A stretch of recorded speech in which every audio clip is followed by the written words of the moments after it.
Okay, so as you see, seasonal character. Went with elemental minions this time. Named herself Crazy Minions. Looks like we're level 84 now. So went through on our main character, did all the content, started doing the statue, and then I decided that after like a day of doing that we'd get on seasonal and try that out. Already pretty powerful actually. So just got through the campaign and did challenge mode for Act 11. About to go through Act 12 to do the challenge mode, but I just wanted to get the map, so I went and did normal first. Once I realized how powerful we were, though, I just immediately went back and started doing the challenges modes. Anyway, we'll go over gear first. Got this off of Guildy. Real cheap, actually. They threw it on the auction house for me. Mainly on the gear, HP, strength, resists, minion regen. Don't even really have too great of rings just yet, but got that. Resist movement speed. Resists HP. Armor, HP, and some resist. Same thing here. Found this. Never had this unique before, so I decided to wear it. It's pretty powerful. Gives us the chaos resist and the aura and seal effect amplification, which we actually use. And then this was cool because I've never actually seen this before, and this dropped while we were leveling here. So got almost the 40% cast speed. Crit doesn't help us, but we got the elemental pen damage amp and the chance to do maximized double damage.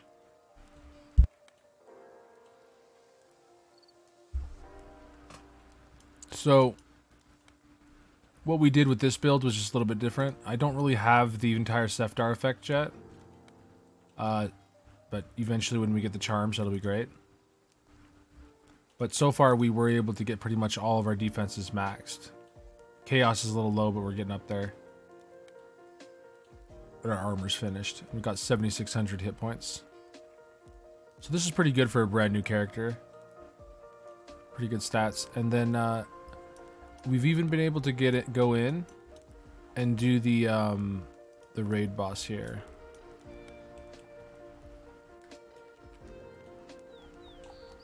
There we go. Got hard mode Magroth finished. Did about 626 million on him.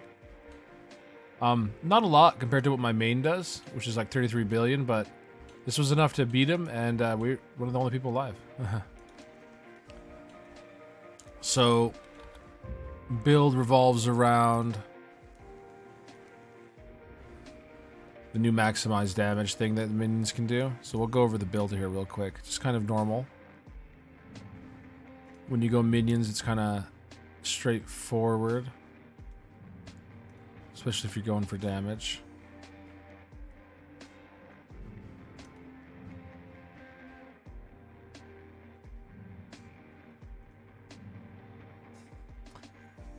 One new thing is there's a lot of defensive nodes that now have a lot of minion damage on them. Keep in mind, I'm still lower level 2, so the final build will be different than this. Got that double maximized damage over here.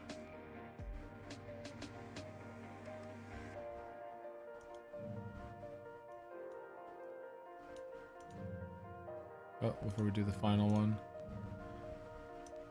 Unite Power we went with, and I went with Focus Minion and Cycle.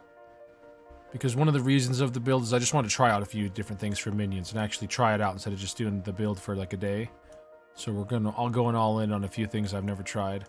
The cycle's been kind of nice. It actually, when you run away and the minions die, like if you're starting to lose a battle, you'll get enough mana back in particular to be able to summon minions back to protect you again. So it's been kind of nice.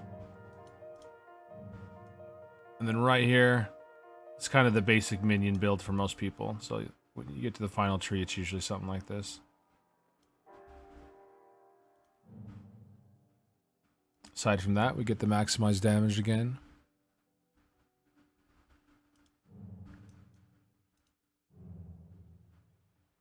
Over here, we're just getting the pen, damage amp, and this crit damage does not help us.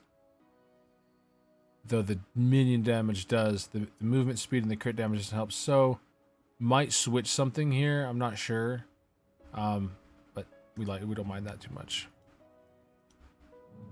Over here, got your attack and cast speed with the damage. Since we're not a crit build, we get a lot of extra points here at the end of our spec to be a little bit more tanky. Trying out the Venom. Never tried this before. And then the final thing is we will try out the Poison Energy just to see, which is going to give us more cast speed, I believe. Alright, that's the basic stuff for the minions there. Just went for the maximized damage. As for our skill tree here, when you go to level, your 4-link is going to be something like multi-shot, poison damage, persistence. And then you're going to have something in there like quick cast or spell damage. And that'll get you through most attacks. Once you start getting towards like Act 11, you'll have enough Rune Birth Essences to make a 6-link most likely. Go ahead and go for that. 6-link your minion and then decide what build you want to go. If you're going to go crit, go with the crit build. I'm going with persistence this time since my main character is a crit build. And we got the maximized damage increase at 9%. Persistence to disable the crit. We get the extra strike damage and the chance to do double damage. And we were able to synth the minion damage. So this is the basic setup for now. Once we synth more runes, we'll probably switch a few things out here. And to go with the theme of that this is seasonal, I still play my standard character. I'm going to awaken a few of these things differently to be used on my main character as well. Such as I'm going to reawaken this for more tanky. This has become one of the main skills now. Especially since the cooldown's lower. So I'm going to awaken this probably for the minion armor and elemental amp for their tankiness. And we might change the awaken on the mark of focus. So far it's been pretty good though. I've been top damage in the raids that I've been in so far.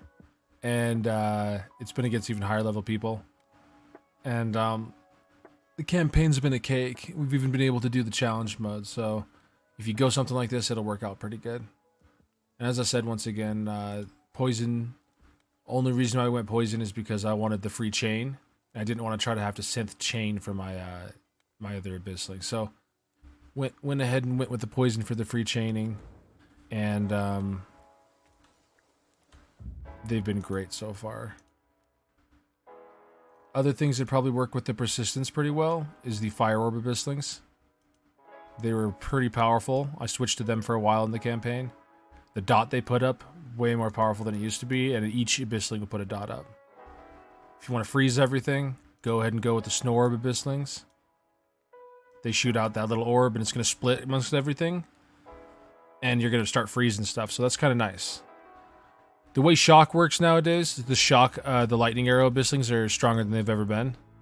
The amp from them is going to work better than any other minion build is. So if you want to do lightning in your build, lightning Abysslings, great. I mean, it already was pretty good, but you could get shock from other sources easily. Now there's actually a reason to use them.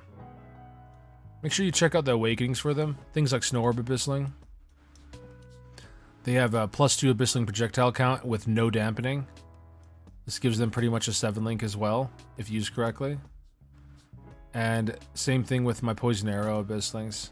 I really thought that the cast speed, getting 20% cast speed on them, this would make it so I might even want to change out how I craft my items. I might go with less cast speed and get to go with even more tankiness on my character.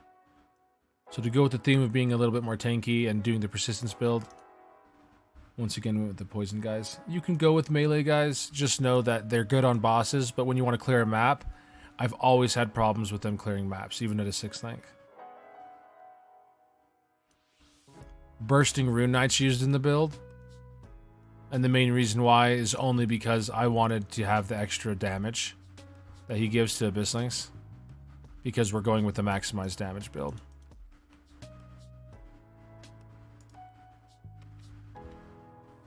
And there you guys go. So hopefully that'll help everybody out. Go with whatever minions you want. They seem to be really powerful this season. And once you get to max level, very simple to just get to max defenses. And pretty good HP pool, and also be able to do the raids and do all the content pretty easily. I'll release more here soon. One other thing people might want to know about is just the relic. I went with Avatar of Leo because I wanted to have the HP potion and the regen. And in the end, I want to try out this enhanced Rune Knight HP. It makes the Rune Knight take some of the damage that you take. Thought that'd be a little bit interesting to try out. So, just trying different things out from the main build. This is by far probably not the most maximized damage that you can do, but it's really easy to get tanky with this build, and it was easy to get through the content. Give you guys an update again soon.